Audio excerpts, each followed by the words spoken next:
প্রাথমিক বিদ্যালয়ের শিক্ষকদের জন্য বড় ধরনের সুখবর আছে। আসলে জানেন এবারে কি সুখবর আছে প্রাথমিক বিদ্যালয়ের শিক্ষকদের জন্য? বড় সুখবর। আসলে সেখানে কি বিস্তারিত বলা হয়েছে সে বিষয়ে নিয়ে থাকছে আজকের মূল ভিডিও গাইস। তাই ভিডিওটি না টেনে সম্পূর্ণ ভিডিওটি দেখার অনুরোধ দিল। প্রাথমিক শিক্ষা উন্নয়ন পরামর্শক এবং কমিটি গঠন করেছে অন্তর্বর্তী সরকার। এই কমিটি মনে করেন এবং দেশের সরকারি বেসরকারি প্রাথমিক শিক্ষাগুলোতে এবং কর্মঘণ্টা বাড়ানোর প্রয়োজন সরকারের এবং এই বিষয়ে সুপারিশ করেছে কমিটি। সরকার তা এবং বাস্তবায়ন করে বা কর্মঘণ্টা বাড়তে পারে প্রাথমিক বিদ্যালয়ে।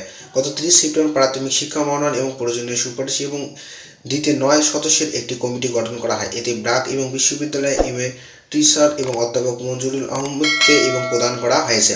কমিটি কাজ শেষে বা দিকে আগামী বছরের জানুয়ারি প্রথম দিকে কর্মঘণ্টা বাড়ানোর সময় এবং সামগ্রিক বিষয়ে একটি সুপারিশ করেছে কমিটি। কমিটির সদস্যরা জানান দেশের 80% প্রাথমিক বিদ্যালয় 2 শিফটে চলে। প্রাথমিক বিদ্যালয় শিফট এবং ঘণ্টা প্রাথমিক পৃথিবীর অন্য দেশের তুলনায় অনেক কম। কর্মঘণ্টা বাড়ানো দীর্ঘমেয়াদী এবং পরিকল্পনা গ্রহণের সুপারিশ করবেন তারা এবং যদি প্রাথমিক শিক্ষারা এবং দীর্ঘদিন পর বিদ্যালয়ে কর্মঘণ্টা আরও কমানোর দাবি জানিয়ে আসেন। সবশেষ গত 19 ডিসেম্বর জাতীয় প্রেস ক্লাবের সংসদ সম্মেলন করে প্রাথমিক বিদ্যালয় কর্মঘণ্টা কমানোর দাবি জানান প্রাথমিক সহকারী শিক্ষক সংগঠন ঐক্য পরিষদ। তারা বিদ্যালয়ের সময়সূচি সকাল 10টা থেকে বিকেল 3টা পর্যন্ত অথবা 5টা করার দাবি জানায়।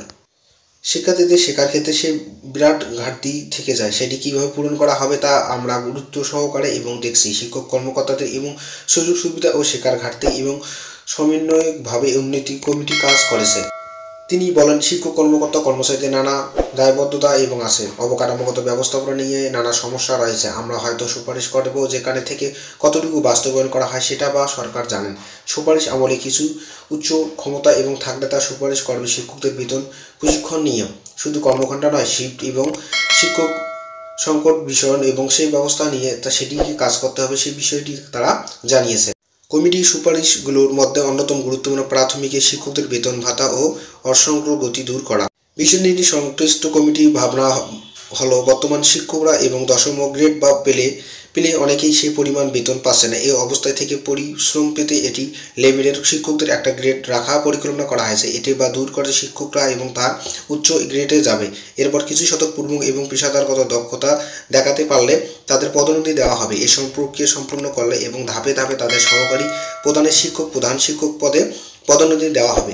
তাছাড়া শিক্ষক প্রশিক্ষণ এবং বিষয়ে কমিটির মতামত এবং বিপিএড বা প্রশিক্ষণ খুব বেশি কাজ আসবে না। সেখানে শিক্ষকরা শুধু মেশিনের এবং মতো ক্লাস করেছে, শুধু বেশি মাথায় রাখতে হবে। শিক্ষক প্রশিক্ষণ মডেলিং টিচিং লার্নিং মানা হচ্ছে না, ফলে এ ধরনের এবং প্রশিক্ষণ কাজে আসবে না। প্রশিক্ষণের টিচিং প্রক্রিয়া আরও উন্নত করতে হবে। অধ্যাপক ডক্টর মঞ্জুরুল আলম বলেন, আমরা চাই প্রাথমিক শিক্ষক এবং কর্মকর্তারা যাদের দায়বদ্ধতা নিয়ে দায়িত্ব পালন করতে পারে সেই জন্য তারা ধরনের সুযোগ সুবিধা ও সত্য তৈরি করা দরকার। আমরা সেই সুপারিশ করব। ডিসেম্বরের মধ্যে সুপারিশগুলো এবং চূড়ান্ত করার চেষ্টা করা হলো। জানুয়ারিতে হয়তো আমরা সরকারকে এই সুপারিশ দিতে পারব।